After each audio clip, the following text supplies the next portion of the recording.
Today is March 14th, 2025. NFL draft season is officially upon us. We have 41 days until the actual draft in Green Bay, Wisconsin, and the evaluation process is in full effect. This draft class is primarily made up of defensive linemen and running backs in terms of what position groups have the most talent. I wanted to take a closer look at the positions that interest me the most, DBs. Over the next month or so, I'll be putting out DB content and ranking the prospects at each position in the 2025 draft. Today, we're going to be starting off with the safeties in this class and categorizing them in a tier list. To sum it up, the tier list goes from S all the way down to D. Each color represents a letter, with S being the best and D being the absolute worst, and it's pretty self-explanatory, so let's get into the list. The first safety we have is Malachi Starks, who I believe is easily the best in this class. The 6'1 safety out of Georgia is a surefire first rounder, and I have him as an S tier. The first thing that pops out on tape to me with Starks is his ability to do just about everything. Georgia used him in a multitude of ways, and they showcased his versatility. He's a disciplined player that plays with good eyes and technique that was used in the two-high shell, but he can also be used as a true center fielder if it's needed. He has all the tools needed to excel in the middle of the field. He has solid speed but great acceleration, which is arguably more valuable at the safety position. That combined with his length and his insane ball skills makes him a threat when the ball is in the air. The main trait that I think will attract teams, though, is his man coverage. He played a significant amount of snaps as a slot defender. In some games, Georgia just had him line up on a receiver and completely shut him down. He's a smart player that makes plays on the ball, and he can even undercut routes at a high level. In addition, he's also a solid tackler who plays aggressive and downhill. He's not perfect, and he has his fair share of missed tackles that could lead to big plays, but he makes some of the plays when it counts. Overall, we know Starks is going to be a first-round selection, but I think he'll surprise a few people and creep into the top 15 to 17 range. His NFL comparison for me is Kyle Hamilton, and as a Ravens fan, that's big praise. He's a part of the new school of big DBs that legitimately can play man coverage with speed, but a mix of physicality. He looks like a long corner, but in reality, he's a safety. Next up is Xavier Watts out of Notre Dame. He stands at 6 foot even and just over 205 pounds, and I have him ranked right behind Starks at the second S-tier safety in this class. When I watch the tape, I look at Watts and I feel like he's the most complete safety in this class. He can do just about everything, and I feel like he's going to be a surefire hit wherever he goes. Me personally, where I think he's going to make the most money is at center field. He has great instincts, and I love his range, sideline to sideline, and he makes plenty of plays on the ball. You can tell he's been coached up really well, and he has the innate ability to read the quarterback at a high level, reading his eyes and shoulders to make a break on the ball before it's actually thrown. To go to his ability to play center field, he also has really great ball skills, and I really liken his game to a guy like Kalen Bullock when it comes to being a middle field post safety. He's also able to sniff out plays before they happen and make insane plays on the ball, whether it's deeper over routes or taking out a screenplay before he even gets the chance to develop. Also, out of all the safeties, he's the best overall tackler in this class to me, and I love his mentality. He gets downhill in a hurry with bad intentions. He doesn't always go for the big hit. He knows when to just wrap up and bring someone to the floor. He's been well coached, and he also takes great pursuit angles at all times. With his frame, if needed, the team can insert him in the box, and he'll make plays. Another one of his great traits is his eye discipline and ability to always stay true to his assignment. You could tell he was an alpha on this Notre Dame team, and he's an avid pre-snap communicator, which you love to see with a safety prospect. He also has the foot speed to get out of his pedal and transition to a break in a hurry, which is vital at the safety position. Along with all that, he also has very solid man-to-man coverage ability. He does great versus tight ends and like bigger bodies, but he doesn't have the top end speed to necessarily keep up with faster slot receivers at all times. Overall, Watts is a great prospect and just one of the names I don't see getting as much buzz as he needs to be. He would dominate in a predominantly single-high defense, but I think he can succeed just about doing anything. The next safety on my list is Andrew Mukuba from the Texas Longhorns. I'll say it right now, Mukuba is the most underrated safety in the NFL draft. This guy can flat out play, and I'm not sure why we're not hearing his name in the pre-draft process as of right now. I have him as my safety number 3, coming in as an A-tier prospect. Mukuba is severely undersized at just 6 foot 185 pounds, but he packs a punch. His best trait to me is his aggressiveness and willingness to throw his body around despite his light frame. Anyone that can make a grown man look like this on national TV, I want him on my defense. He was the enforcer on this top Texas Longhorns defense that was headlined by Jahdae Barron and their front seven, but honestly, Mukuba was the leader in my eyes. He takes great pursuit angles on a consistent basis, which you love to see. He comes downhill in a hurry, and best of all, finishes violently. When Mukuba is around the ball, you're going to feel him. Pause. I also love his high IQ and his ability to diagnose route combinations before they even develop. On this one right here, Texas in the cover 3 defense. Mukuba's rolling down as the curl flat defender on the right side. On the weak side, the boundary, he sees 3 receivers. He sees he has no work, and he sees a crossing route coming across the field, and he sees the QB looking at it. He tracks the ball right here, makes a great play, and is going the other way for Texas. But all season long, Mukuba's been making plays on the ball, whether it's PBUs or interceptions, that just come from him understanding football at a different level. He has high-level processing skills, and he understands route concepts. He also has a great burst coming out of his break, and can also cover at an above-average level in man. He can run with just about anybody, but in the run game, he can sometimes be overpowered. He also has upside as a center fielder at safety. He's shown that he has range and the ball skills to come down with the interceptions and make plays on the ball. In my eyes, he's best suited in a 2 high shell defense, and he showcased the ability being a predominantly quarters defense while at Texas. His small frame may be a question mark, and he slips out of his breaks from time to time, but those are his 2 only glaring issues. I see Mukuba being a priority day 2 pick, and mark my words, he will be the steal of this safety class wherever he ends up.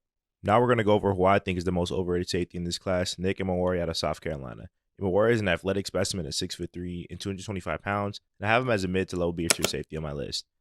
Based on the hype I've seen on Emmanwori, with analysts describing him as an elite prospect with the upside to all pros like Derwin James and Kyle Hamilton, I expected a lot coming into the tape, and I was massively disappointed. Before I sit here and talk about all the red flags I saw on tape, I will talk about some of the pros I see of Emmanwori translating to the NFL. At South Carolina, NFL DB Factory, they've been known for developing elite talent in man coverage, and Nick is no exception. I think he's the singular best overall man coverage safety in this class. He has world-class speed, and he moves great for his huge frame. He has length, he plays with good technique, and I think he can line up on anybody on the field if needed. He also has great ball skills, which is a plus for someone with his stature, and he's bound to clog up passing lanes. That being said, that's literally all that he's good for.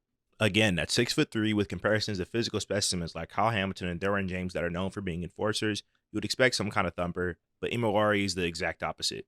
I'm going to show you a few examples of this on a few plays from this past season, and you let me know if you want this kind of safety on your defense. At first glance, this may look like an ordinary play to you. Looks like Emmanwori made a good tackle right on the running back. When you've been watching football for a long time, you start to notice little things. I want you to look at this play again side by side with a guy like Derwin James, making the same kind of tackle in similar fashion, and notice how different they are. When you watch Derwin James play the game, the first thing that pops on tape is his violence and aggression. He comes downhill on the ball carrier, trying to make a play on the ball, but not just trying to make a tackle, he's trying to make a big hit. As you watch Emmanwori, I really want you to pay attention to his angle of approach when he sees the ball carrier. He's not coming downhill, it's almost like he's bracing for the hit, and he's waiting for the running back to get to him, instead of meeting force for force and being an actual safety, being a football player. There's some things that you simply just can't put on tape as a defender. Plays like this, where you're running away from blocks in space, is not a good look.